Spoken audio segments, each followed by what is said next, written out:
Link TV, connecting you to the world. Link TV is viewer supported. Watch more at linktv.org. Link TV presents Mosaic World News from the Middle East. Here are today's top stories. Yemeni ceasefire collapses as fresh clashes kill 39. Syrian amnesty rejected by opposition. And NATO extends Libya mission to September. Mosaic World News from the Middle East begins now.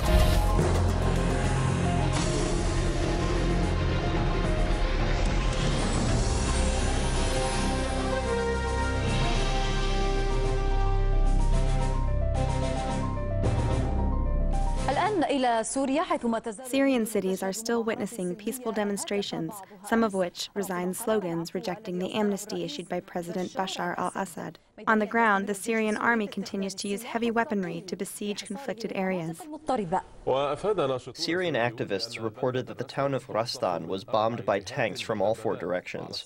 From a humanitarian standpoint, the tragic death of the child Hamza al-Khatib has attracted international attention. He will describe how a Syrian tank targeted their school bus several days ago and killed a child named Hajar al-Khatib. A tank was ahead of us. It started opening fire on us. We were only students. Hajar al-Khatib was killed, as well as his student's uncle. Before that was Hamza al-Khatib, a child who was tortured and killed. Images of his torture are circulating throughout the world. The name of the young boy whose body was so brutally... I have here the name of the young boy whose body was so brutally affected by the behavior and conduct of those who had him in detention, Hamza Ali al-Khatib, and I can only hope that this child did not die in vain, but that the Syrian government will end the brutality and begin a transition to real democracy.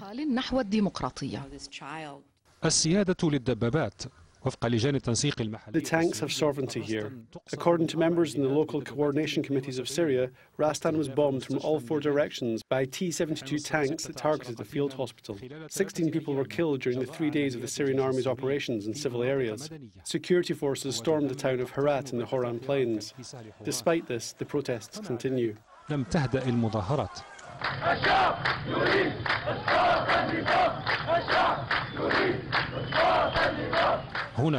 This is the scene in Homs yesterday, in solidarity with Talbisa.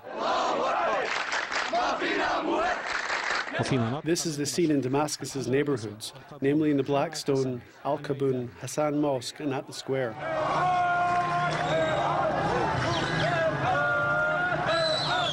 This is the protest in Hama in response to the president's amnesty for those the regime believes committed political crimes. To the Syrian opposition figures, the real question is who should forgive whom? I think that Bashar al-Assad is the person who needs amnesty from the Syrian people.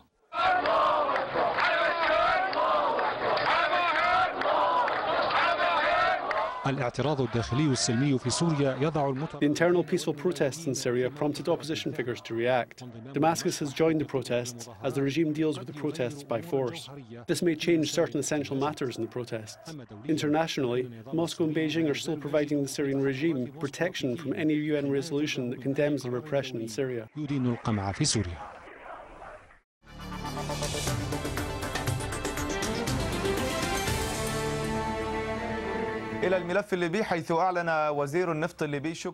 oil minister Shukri Ghanem said that he has joined the opposition for the creation of a democratic state in Libya. During a press conference held by the Libyan ambassador in Rome, who also defected from Gaddafi, Ghanem said that he resigned from his position due to the unbearable violence in his country. Ghanem left Libya on May 14th and crossed into Tunisia by land, as confirmed by a Tunisian government source.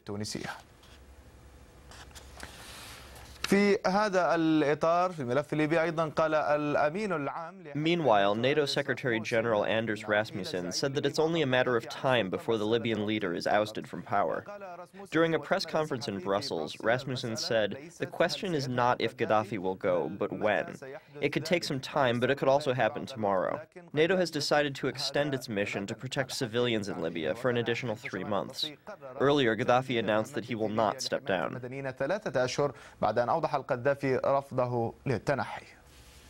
NATO and partners have just NATO and its partners have decided to extend our mission in Libya for an additional 90 days. This decision sends a clear message to the Gaddafi regime. We're determined to continue our operation to protect the people of Libya.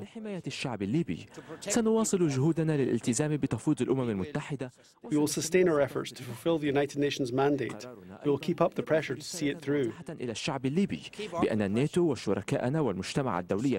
Our decision also sends a clear message to the people of Libya. NATO, our partners, the whole international community stand with you. We stand united to make sure that you can shape your own future, and that day is getting closer. This scene is from the battlefield near Misurata. Anti-aircraft missiles are being launched against Gaddafi's war machines. Standing behind these launchers is a group of volunteers who extensively opened fire in a bid to secure the arrival of several vehicles returning from the front lines. Meanwhile, NATO warplanes have intensified their airstrikes, pounding the positions of pro-Gaddafi forces. This man here is a former soldier who defected from the pro-regime forces. He is talking about the sophistication of NATO fighter jets and their accuracy of striking targets. He added that some of the tanks are very difficult to spot by fighter jets without ground support.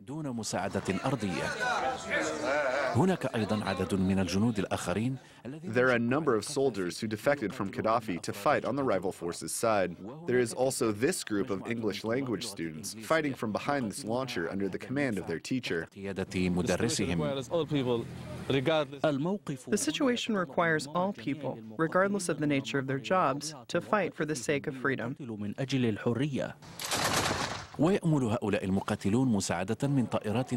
These fighters hope to receive air support from NATO warplanes to help pave the way for their march to Tripoli, and until assistance arrives, their eyes will continue gazing at the sky.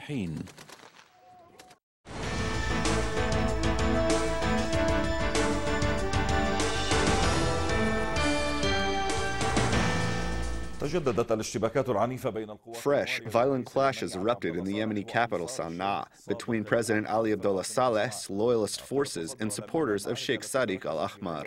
Security sources said that in the battle that took place in the Hasaba neighborhood in northern Sana'a, the two sides used machine guns, rockets, and mortar shells. Medical sources confirmed the deaths of 39 people in the battle between the two sides. Most of them fell last night. Meanwhile, Kuwait announced it will recall its diplomatic delegation from Yemen as conflicts and clashes escalate.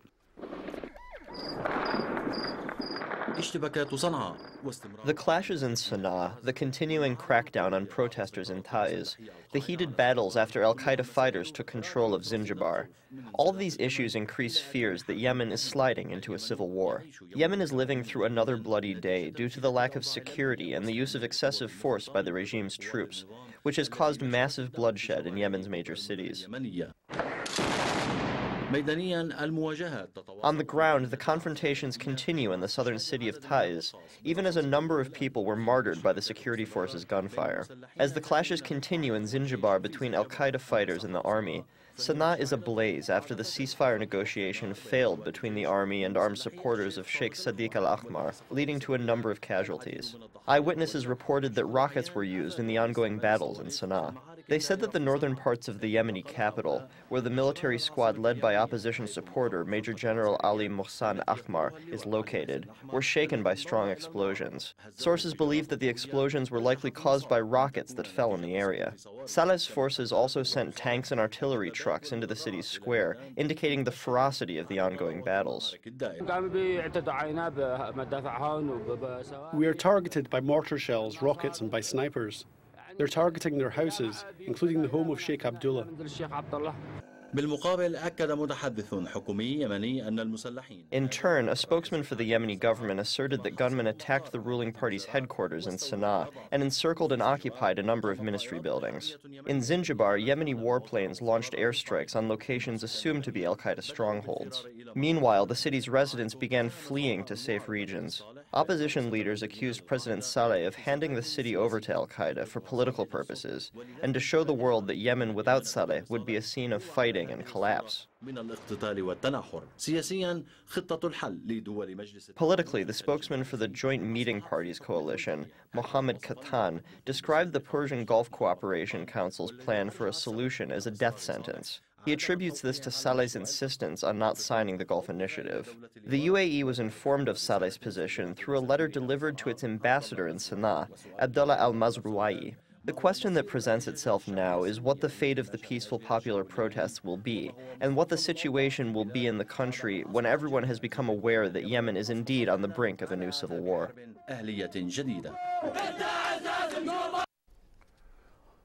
Protests continued against the Yemeni President Ali Abdullah Saleh in Sana'a, despite the violent clashes in the Hasaba neighborhood in the northern part of the capital. Hundreds of protesters rallied in Change Square, carrying the Yemeni flag and banners demanding the toppling of the regime, its ruler Saleh, and his assistants. Their chants also affirm their determination to stay at the squares and in the streets until their demands are met, in spite of the bloody battles witnessed in the capital. They also accuse the Yemeni president of attempting to drag the country into a civil war.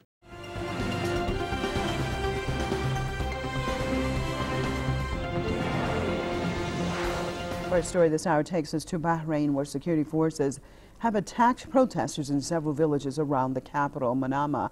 Activists say Saudi-backed Bahraini forces are beating up people who want to protest in the streets. This, they say, despite the lifting of martial law in the tiny Persian Gulf Sheikhdom. Activists say that people are trying to get together, but security forces won't allow them. Earlier, activists across Bahrain called on anti-regime protesters to head back to the demolished Pearl Square in the capital, Manama. They also said that the revolution will continue despite the lifting of martial law. Reports say that there are many security forces on the streets, including in the capital, to prevent protesters from taking to the streets. Bahrain is in the midst of a popular revolution that started in mid-February. Military prosecutors in Bahrain summoned 4 members of the country's main opposition party, Al-Wafaq, and a leading rights campaigner for questioning on Tuesday. The president of the Bahrain Center for Human Rights, Nabil Rajab, was freed hours after appearing before prosecutors. The arrests and intimidation campaign follow warnings from the country's justice ministry that pressure on anti-government activists will not be eased even after emergency laws are removed.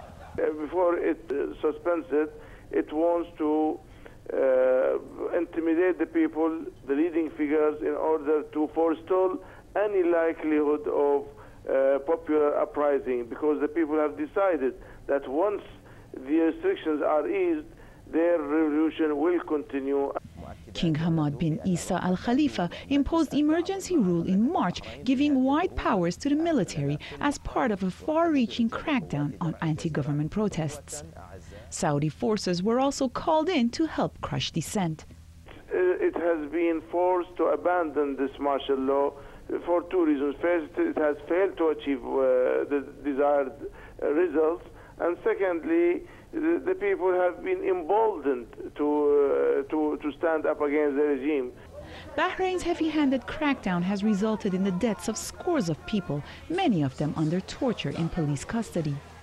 Earlier in the week, reports emerged saying that a number of female doctors have accused regime forces of torturing and abusing them while in custody.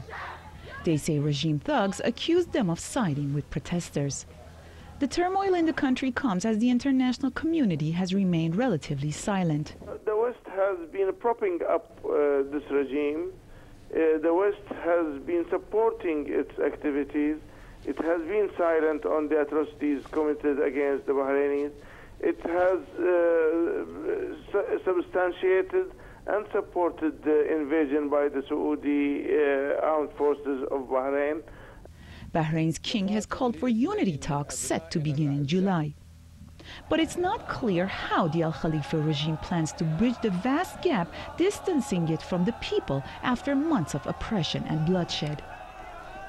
Well, former Egyptian President Hosni Mubarak and his two sons are to face trial on August the 3rd. Reports say that the trio will be tried by the North Cairo Criminal Court.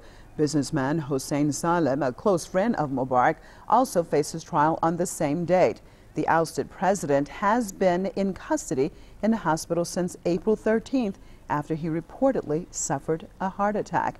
Last week, Mubarak and his two sons were referred to a criminal court on charges of graft and ordering the killings of anti-regime protesters. The murder charges may lend to a death sentence if Mubarak is found guilty.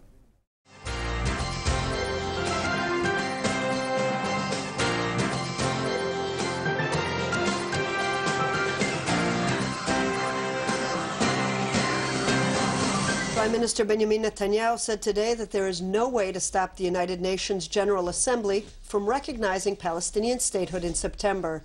He also said Egypt was encountering difficulties in asserting its sovereignty in Sinai. Joining us with details is IBA's Eli Wogelander. Eli? Yes, the Prime Minister was back in the Knesset today to address the Foreign Affairs and Defense Committee. Netanyahu spoke on a number of subjects, including the unilateral declaration of Palestinian statehood in the UN General Assembly in September. Netanyahu said that while the GA would even pass a resolution saying that the world is flat, it will be impossible to receive recognition of Palestinian statehood that doesn't come from the Security Council, and that any attempt to do so will end in failure. Netanyahu said Israel has no way to stop the resolution in the General Assembly, as support for Israel will only come from a small number of countries. The Prime Minister also raised a warning flag regarding Hamas, saying the terrorist group's presence in Egypt was gaining strength and that it has moved some of its operations to that area due to the unrest in Syria. He said the new government in Cairo is having trouble exerting its authority over Sinai. We saw this in the two bombings of the gas pipeline there. Terror groups have set up shop in Sinai, and they're getting stronger because of the Sinai's connection to Gaza. Also addressing the committee was opposition leader Tzipi Livni, who told Netanyahu, "You certainly know how to speak, but you don't know how to engage the world in Israel's interests. The louder you speak, the less support you get. Megaphone diplomacy and igniting speeches may be good for political needs, but it creates real political damage for Israel." Seems like another typical day in the Knesset. Yochanan? All right, thanks, Eli, for that report. Tomorrow marks 1 year since the deadly incident aboard the Mavi Marmara ship when 9 Turkish extremists were killed when they attacked IDF commandos as the vessel tried to break Israel's blockade on the Gaza Strip. Meanwhile, preparations are well underway for another flotilla set to sail towards the shores of Gaza next month. The radical IHH Turkish Foundation that's co-sponsoring the effort has rebuffed diplomatic efforts to cancel what it is calling the Freedom Flotilla 2. More now in this report from IBA's Aaron Viner.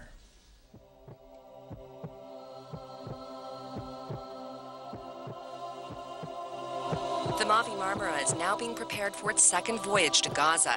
IHH organizers of the slated 15-vessel Freedom Flotilla 2 say that 15,000 activists selected from 250,000 applicants of 100 nations will be aboard. Israeli leaders have denounced the slated naval convoy as dangerous and provocative. Prime Minister Netanyahu, Foreign Minister Lieberman, and Defense Minister Barak are now attempting to prevent further violence and have been actively pressing nations to block participation of their citizens in the June flotilla. UN Secretary General Ban Ki-moon and most recently Canadian Foreign Minister John Baird have appealed to organizers to cancel the flotilla and deliver aid to Gaza by alternative and legal routes. Israel continues to claim that attempts to breach the blockade are politically motivated. Reserve Major General Giora Island, who led the IDF probe into last year's raid, has suggested that Israel should allow the flotilla passage to Gaza if Turkey extends guarantees for the ship's passengers and cargo. Meanwhile, members of the same Shayetet 13 elite commando unit that last year boarded the ship, on which 8 Turkish nationals and 1 Turkish American were killed during ensuing clashes, are now undergoing intensive preparations to prevent further confrontation next month. Despite Egypt's decision to reopen the Rafah border crossing with Gaza, permitting unrestricted overland access into the Strip, IHH has refused to cancel the flotilla and instead vowed to escalate and expand the group's confrontation with Israel. İsrail şunu çok iyi bilecek. Bu Akdeniz İsrail'in değil.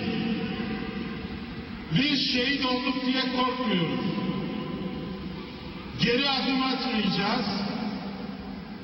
Gazze'de ambargo kalkana kadar ve Mescid-i Aksa yürüyüşü tamamlanana kadar bu deniz intifadası ve kara intifadası devam edecek.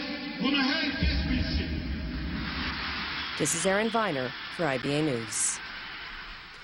Jewish worshippers and IDF security forces clashed at the site of Joseph's tomb in Nablus.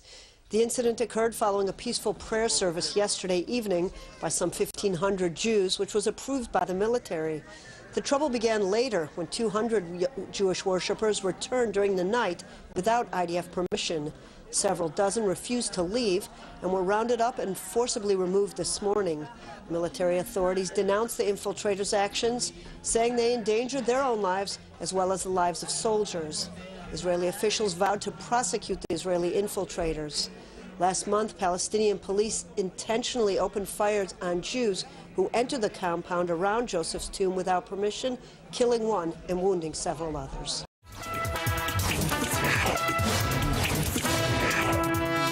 دخول الدبابات السورية إلى مدينة درعا الجنوبية مهد الاحتجاج. The entry of Syrian tanks into the southern city of Daraa, the cradle of protests, its siege by security forces in the Shabiha, and the cutting off of water and electricity has led well-off families and those able to do so to flee to Jordan in search of the security they lost in their hometown. الذي يقع في مدينة الرمث الأردنية يعيش أبو زيد. Abu Zaid and his family of 14 children live in the Jordanian city of Al-Ramsa after having fled the Syrian city of Daraa, which has become unsafe for peaceful living.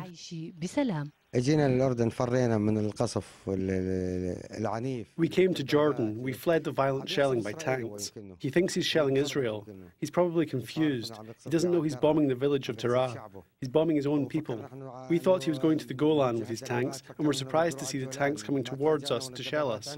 He's confused. By God, I don't know.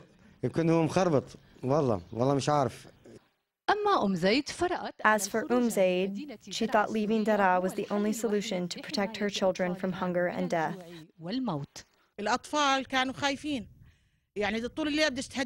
The children were scared. I was comforting one child after another all night long. We couldn't stand the shelling and fear anymore. They weren't able to eat or drink. We had no water or electricity. The children were extremely thirsty, but thank God I was able to get them some water. There is no water. Children are dying of thirst. Abu Zaid, who loves farming, was hoping to plant this tree in his hometown, the city of Daraa. However, fate negated his hopes and dreams. I was wishing to plant flowers in Daraa, but Bashar prevented us from doing so in Daraa, so we planted them in Jordan. What can one say? There is no God but God. This is what Bashar wants.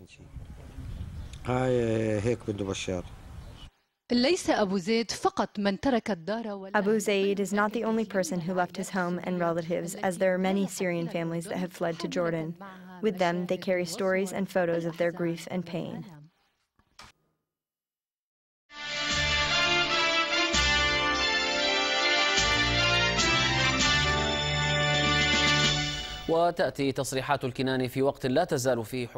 Maliki's illegitimate government is still maneuvering to extend the US forces' presence in Iraq, despite Maliki's statements to appease those who are angry and oppose the occupation's existence in the country.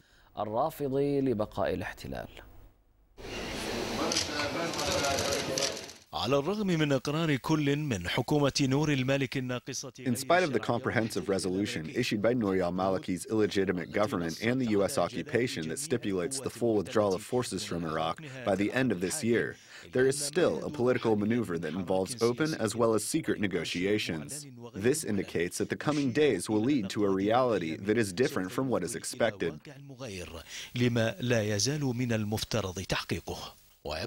There appears to be a significant decrease in the number of major political parties that approve of the complete pullout of U.S. occupation forces on the scheduled date. This obviously aligns with the aspirations of both the occupation leaders and Maliki's government, especially after they have repeatedly announced that the Iraqi government's military forces are not yet ready to provide security for the country. It is reported that Maliki will submit a recommendation from the Supreme Security Council to the incumbent parliament to extend the presence of occupation forces. He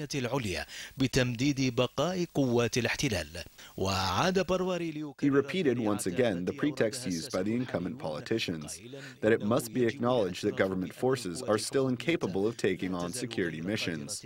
He said that the political leaders are aware of this fact, but that some of them are lying to themselves, while others support U.S. occupation forces staying, but are too afraid to openly express it.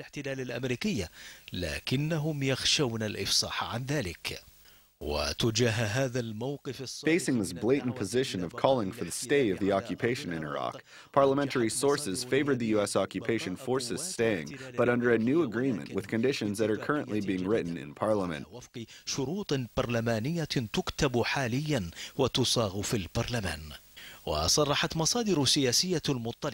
Knowledgeable political sources stated that negotiations about the possibility of the occupation forces' stay after 2011 are ongoing in 2 locations between the political blocs. This is an apparent challenge to the will of the Iraqi people, who reject the occupation's stay even for one more day in the country of the 2 rivers.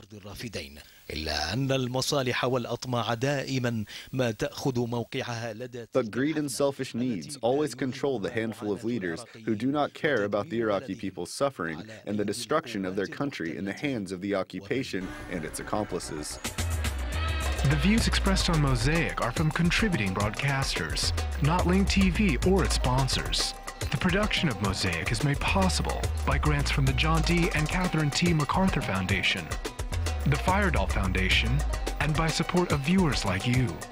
Thank you. Watch Mosaic World News online.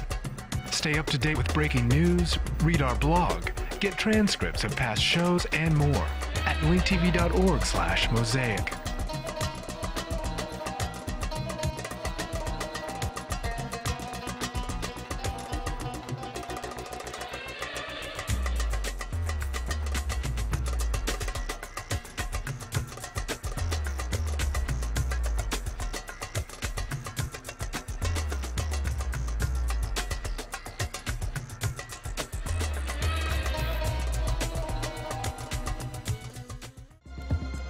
This program is brought to you by Link TV for educational and non-commercial use only. Link TV is the only U.S. network dedicated to global and national news, uncompromising documentaries, and diverse cultural programs. Programs which connect you to the world.